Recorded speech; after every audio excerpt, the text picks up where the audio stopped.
Magandang araw mga kaibigan. Bigyan natin ng reaction opinion itong post ang balita ngayon. DepEd Davao humingi ng paumanhin kay PBBM matapos tawaging medyo masama ito. Binisaya, waya at ngagba ng mga estudyante. Humingi ng paumanhin ang Department of Education Schools Division of Davao kay Pangulong Ferdinand Marcos matapos ang viral na insidente kung saan ilang estudyante ang sumigaw ng mga katagang yaw! Masama nga eh. Tinawag na yaw! Hindi ko na lang i-pronounce dahil masama. Ngagba at iba pang insulto habang paalis ang Pangulo sa Davao City noong Hulyo 28. Apat na mag-aral na pinaniniwalaang mula sa Kalinan High School ang natukoy na sangkot. Ayon sa DepEd, ipinatawag ang kanilang mga magulang at sasailalim ang mga estudyante sa disciplinary measures. Parusa. Ano kayang parusa? Guidance and counseling at values formation alinsunod sa DepEd Order number 0060 series of 2026.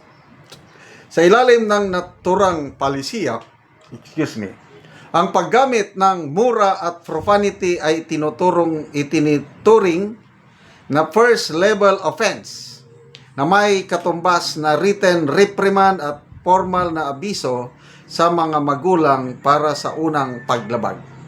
Samantala, may ilang netizens na nagtanggol sa mga estudyante at iginiit na ang kanilang ginawa ay saklaw ng freedom of speech. Okay, kung ako ang yung tatanungin, hindi nga maganda yung nangyari. It's not good. Lalo na mga estudyante sila. Kaya, okay, para hindi na tularan, okay naman ang punishment. Hindi naman mabigat ang punishment. Written reprimand. Oh, no problem. Ako, na-reprimand din ako nung nasa serbisyo ako. May mga pagkakamali, nakatanggap ako ng reprimand. I was reprimanded by my commanders before. Sometimes, yung mga ganitong pagkakamali, mabuti rin para matuto tayo sa buhay. Formal na abiso sa mga magulang para sa unang paglabag. So, at least mabigyan sila ng chance. So, yun Hindi nga maganda. Kailang, on the other hand, hindi mo rin masisi ang mga taga Davao.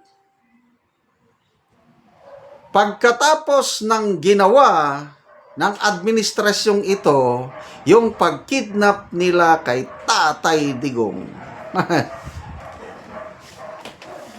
Yung nag-uumapaw na galit, hindi mo madala yan sa Ako nga, sa nag-uumapaw na galit ko sa nangyari kay Tatay Digong, gustong-gusto ko na masigawan din sila. Kaya lang, ang isigaw ko lang, Duterte! Duterte! Ganun lang. At least, walang pagmumura. Gusto ko lang iparating sa kanila itong nag-group effort. Nag-kidnap kay Tatay Digong. Na maraming nagmamahal kay Tatay Digong. At kailangang ilabas yung galit. Kasi kung hindi mo mailabas yung galit, ikaw ang masisira. Kaya again, mali yung ginawa ng mga estudyante pagtawag sa presidente ng yaw! Ngagba! Kung ano pa. Kung ano kasi ang iyong itinanim, aanihin mo yan eh. Ang dami ng incidenting ganyan. Magbisita siya sa Mindanao, sinisigawan siya.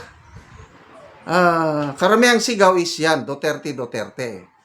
Pinaka matinding sigaw itong ginawa ng mga estudyante. Yung tinawag siyang, Yaw! Ngagba! Talagang viral na viral yun. Sinong presidente na nakaranas ng ganyan? Na pagsabi, mga estudyante pa yan ha. Siya lang. Not even, sinong pinaka-worst noon? Ang pinaka-worst noon, si former President Cory Aquino. Kaya nga, sunod-sunod ang mga kodita laban sa Cory administration nang dahil sa kanyang incompetence. Kaya lang, mas okay na lang si former Cory Aquino dahil ang kanya lang is bigla siyang nailagay sa presidency, wala siyang experience, kaya hindi maganda yung pamamalakad. But one thing is sure, yung corruption, walang nangyaring kalalang korupsyon panahon ni President Cory Aquino. Kung meron man, yung normal lang na korupsyon kasi lahat naman may korupsyon eh. But itong ginawa ng administrasyon ito, grabing korupsyon. Dinagdagan pa yung pagkidnap kay Tatay Digong, kaya forever. Lalo na kung may mangyaring masama kay Tatay Digong sa ICC. Sana wag naman. Nako. Talagang hinding-hindi makakalimutan yan yung ginawa ng administrasyong ito. Kaya expect more of this. Pagbisita sa Mindanao, saan ba yun? Merong lugar na bibisita ang Pangulo. I think it's a hospital. Kaya lang, ang hospital director o yung chief hospital, kinausap niya ang mga dito rin sa Mindanao, Davao din ate. Kinausap na walang sisigaw ng Duterte ha. Pag may sisigaw ng Duterte, may parusa. Nasa ng freedom of expression. Kaya challenge sa administrasyon ito, gumawa kayo ng mabuti, pupurihin kayo ng taong bayan. Gumawa kayo ng masama, yan ang mapapala ninyo. You reap what you sow. Salamat mga kaibigan sa inyong pagsubaybay sa channel nito. Nakakatulong kayo ng malaki sa tribong Talandig ng Bukidnon dahil ang income natin sa channel na ito is pantulong sa tribo.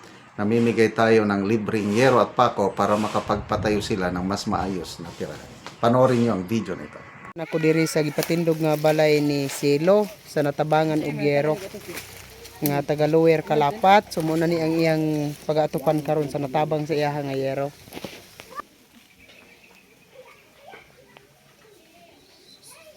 So muna ni ang Yero nga gitabang nga iatop karon.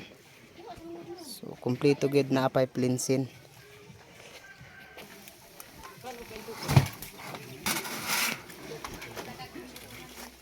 Yang idunig ka maama. Dagay na kapag Limbis gani tagka.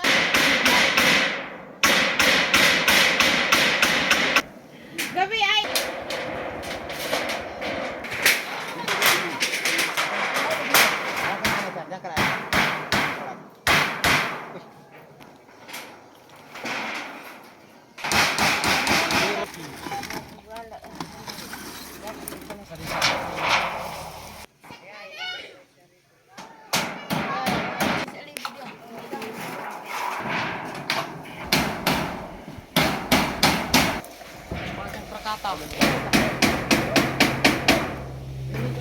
O karon naman na gyud sa pag-atop ang ginatabang nga Yero. So makita gyud nato nga natupan na ang ilang gipatindog ni Silo nga balay.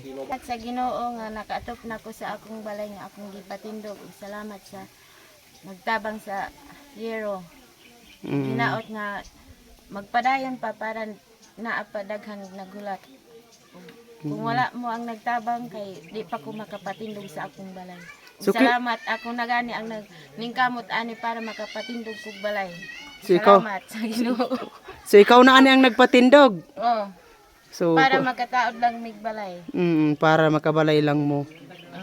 Akong bana dagan man siya trabaho, busa ako na ang nangkamot nga magpataod mig balay nga matagaan mig yero.